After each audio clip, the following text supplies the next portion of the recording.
Mothers and fathers, husbands and wives, sisters and brothers, friends for life, won't live in the past. All I wanna do now is making it last.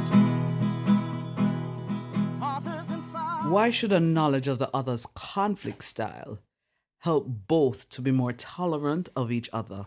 Welcome to Making It Last podcast. I'm your host, Noreen Daly, and with me this time around are two ladies, two married women. Shanique, how long have you been married? I've been married for 10 months. That is Shanique White Mullings. And Terry Ann, how long have you been married? I've been married for 15 years. Okay. And this is Terry Ann Scott. Yes. So I specifically asked them to introduce themselves, so you'll hear the difference in terms of the experience in terms of married life. But before we get into the conversation, ladies, how is it being married? What's life like being married? I would say that it has been quite an interesting journey, especially learning to adapt to my husband and having this whole new life, living together, and just kind of learning how to coexist with each other. And it's been very beautiful. I mean, I couldn't have asked God for a better husband. And, I'm just looking for a lot more memories, a lot more growth, and just new experiences, and for us to continue to grow with God, pretty much. Terry Ann? Well, for me, I can say that right now, I can say that marriage, it has been wonderful. Okay. In the beginning, that was not so. Okay. Because the first 7 years of our marriage was like, let me say, hell, if I'm able to say that, right? Okay. But after we have learned how to deal with each other, and we have gained knowledge, and we grasp a handle of how to, deal with things and let love be our guide, then I can tell you it has transformed completely. And I could never have asked God, and I have never asked God for another person, so to speak. Beautiful. It's a nice segue into what we're going to talk about. So, just briefly, what then would you describe as your husband's conflict style? And what is your conflict style? How do you handle conflict when they come up? Okay, well, for me, to be honest, my husband does not like conflict at all. He will try to avoid it at all costs. But I'm the person who will say, okay, we need to talk about this, and, we have to get this out of the way, because personally, I'm the type of person that I don't like things to fester for too long, and I like to address it right away so that we can get the problem out of the way. So for me, I will be the person to say, okay, babe, can we have a conversation about this? Can we, talk about how are we going to compromise? How are we going to make this work? Is it that you don't like when I do this? Is it that I don't like when you do that? Then I'll stop doing that and you'll stop doing this. And just trying to pretty much work it out in a way where we both can be happy and we both can have that common ground. Okay. Terry Ann? Well, for me, I must say that our conflict style is different.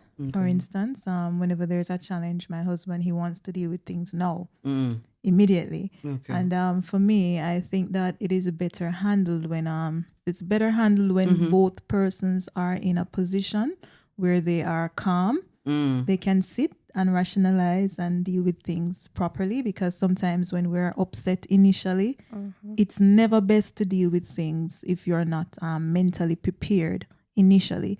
So as a result, sometimes I like to ensure first, as I love to deal with it just as he does, but I love to ensure that I'm at least in the right space mentally where I'm better able to handle whatever. Because let's face it, sometimes if we're dealing with challenges and we're not mentally stable, so to speak, where we're upset and we think that we're being dealt with unfair, then things are not going to be dealt with properly. So as a result, sometimes I would say to him, hon, just give me some time, let me just breathe and relax, and then we'll talk about it. And, so that's just the difference. He wants to speak about it now, and I prefer to ensure that I'm calm and relaxed first before we deal with issues. Okay. How then, for both of you, why do you think that the fact that you know how the other handles conflict, how do you think that has impacted our relationship, and even in terms of both of you being tolerant of each other? Okay, well, when we just started out, even before we got married, it was very difficult in terms of how we dealt with each other because, we would be shouting at each other like, you know, pretty much just kind of going off. And as she said, not really being rational and not being logical. So that's how things used to be before. But, since over the years, because we've been together for 4 years before we got married, over the years, we've learned each other's conflict style. And because of that, because I know that he will avoid certain stuff or, because I know what ticks him off. There are certain things that I won't do. Okay. And I realized that when you get married, a lot of the small things you guys will argue about. Like, for instance, the toilet seat, leaving hair in the bathroom, simple things like that will tick each other off. And it just takes a lot of time in order to adjust and to get used to certain things. So I think that initially, when in any relationship, it's going to be very chaotic when you guys just start out. But it takes time in order to learn the person, to learn their likes, to learn their dislikes. So I think, we have become a lot more tolerant now because I understand him and he understands me. And so things are a lot more mellow instead of being all over the place. Okay. Terry-Ann? Well, when we talk about conflict management, we also have to bear in mind communication styles. And both of us, we had different communication styles, so to speak. And in the beginning, as I said, because we were not very knowledgeable about these things, we did not really take the time necessary to study each other, understand each other. It's as if somehow we went into the marriage, I would say, somewhat unprepared mentally for what was ahead. And we didn't understand the importance of taking the time to learn each other, the communication styles, conflict styles, how to deal with stuff. So it was very challenging initially, as I said before. But sooner or later, as we grasp a handle on things, then learning each other's conflict style, it definitely saved us a lot of conflicts in the near future because what we can do, we learn to give and take. So for instance, if I see where he needs to speak about something, it's affecting him, what I would then try to do is to adjust myself accordingly because, marriage is not something that's selfish. We can't just live for ourselves or to please ourselves. So during the years, I learned to grow where I was able to step aside when it's not just about me. I don't want to talk, so leave me alone, or it's in my time, we'll deal with it. So I tried to leverage the playing field a bit, where if I realized that I could really grasp some mental stability, I would extend myself and deal with the issues right there and then because I realized that it is important to him. But however, if it's a case where we sense where it's better that we leave something first and discuss it when we both calm down, then that's what we would do. So we sort of learn how each other responded to things and we adjusted accordingly. Okay. Do you think though that, and I'm not trying to start any argument in the respective households, but do you think that there is one style that is better than the other? Conflict style. Or would you say that there's a conflict?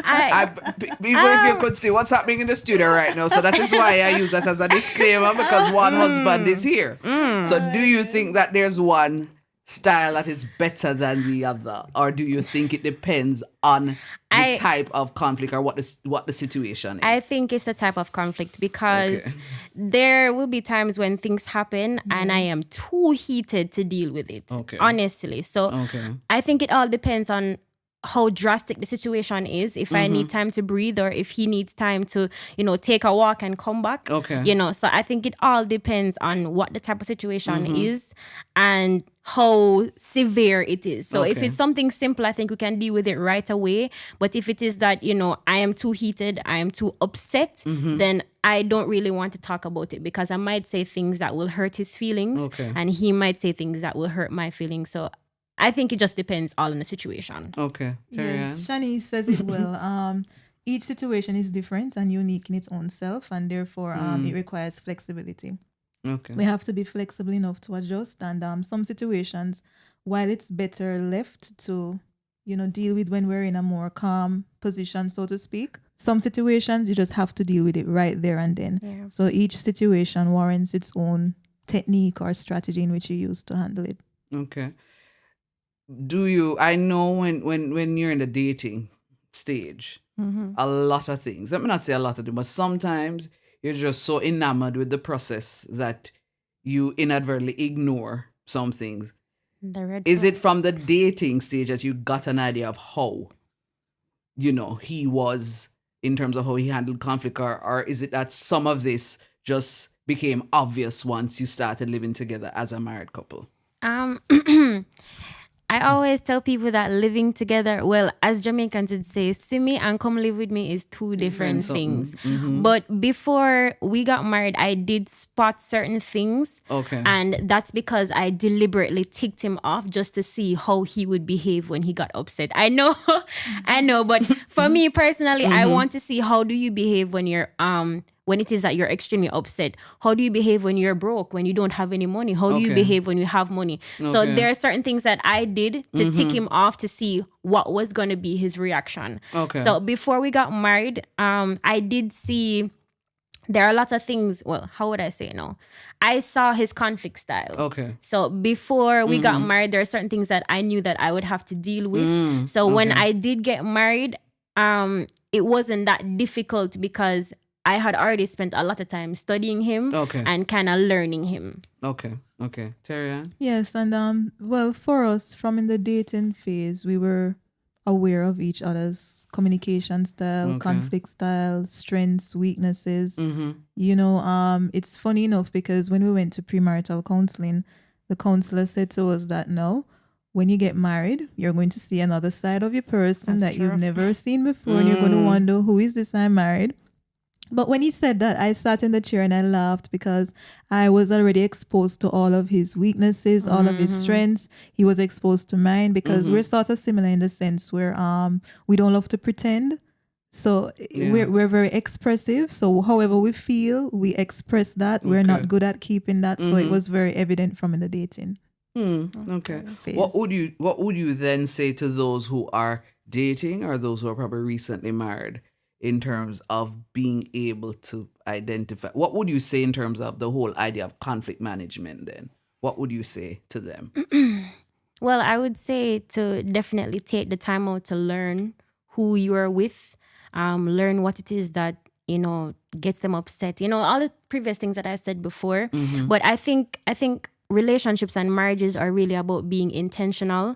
For instance, if you know that something is going to get you, like for instance, my husband doesn't like when I have something to do and I tell him on the day. He likes when I tell him things in advance, like 3 weeks before. Hey, honey, I need to go to this place, so and so. So he likes when I prepare him for stuff. So for now, I'm intentional. So if I know that I have something to do, I would tell him 3 weeks in advance just to avoid conflict and say, hey, I need to go to this place. This is what I need to get done. And then that will avoid a whole conversation of us, going at each other like, okay, why didn't you tell me about this before, etc., etc. So I think I would definitely tell persons that once you have identified certain things in your relationship or in your marriage and you know that it can be avoided, I think we should just be proactive and just try to, do certain things. If it is that you need to set a reminder to keep the toilet seat up or, something like that, just to keep your mind to remember that you're not alone. And, you're not living by yourself. You're in someone else's space. And you guys also need to learn to coexist. So I think it's all about being intentional and just doing things beforehand just to avoid conflict. Okay. Terry? And as Shanice pointed out an important point there as well in the end, we have to understand that as couples coming together, first, we were living a single life. There's one way in which we're used to doing things. Your partner is used to doing things a total different way. It's going to take time for both persons to room in. So I definitely would encourage people to take the time out to identify their spouse's way of dealing with things. And then once you take the time to identify that, I would then extend that people are to practice to give respect. And what I mean when I say that is sometimes in a relationship, let's face it, we believe that our way is the right way. We believe that we know everything because that's what we're used to. We grow up this way and we groom ourselves. We have our beliefs and all of that. We want it our way. But what I would say is practice respect because, for instance, in dealing with communication or conflict issues rather. If your spouse wants to deal with things now and you're used to breathing off, we talk about flexibility earlier on, but what I'm saying is instead of getting upset or irritated or whatever, just understand that he's an individual. Yes. He has his way of dealing with things and that's his style. That's what he's used to. So patience now is what's going to need to come into existence, so to speak. And then from there, both parties can grow.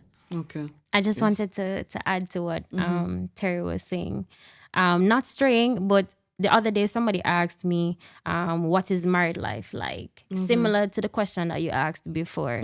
And I think when persons get married, a lot of people expect perfection. And that's why I had to add to what Terry was saying. It's that the person is not going to be perfect. And there's going to come a time when there's going to be a lot of conflict and you probably don't know what is going on. But I think that we just have to remind persons that marriage is not an easy road. It's not something that you're going to see roses and daisies and it's not going to be perfect all the time. So just by finding out, who the other person is and understanding who you are, that's the only way that you're going to figure things out. Okay. Right. And as Shani said, what she said, it triggered my memory of something I wanted to say and it slipped my mind. Another thing that I wanted to add also is that we have to remember that in a marriage, and this was a rude awakening for me, just as how you can find faults with your spouse is going to find faults with you. So why do I say that? When we have that understanding, it changes our approach, so to speak. Because just as we realize now that we are with fault, they are not.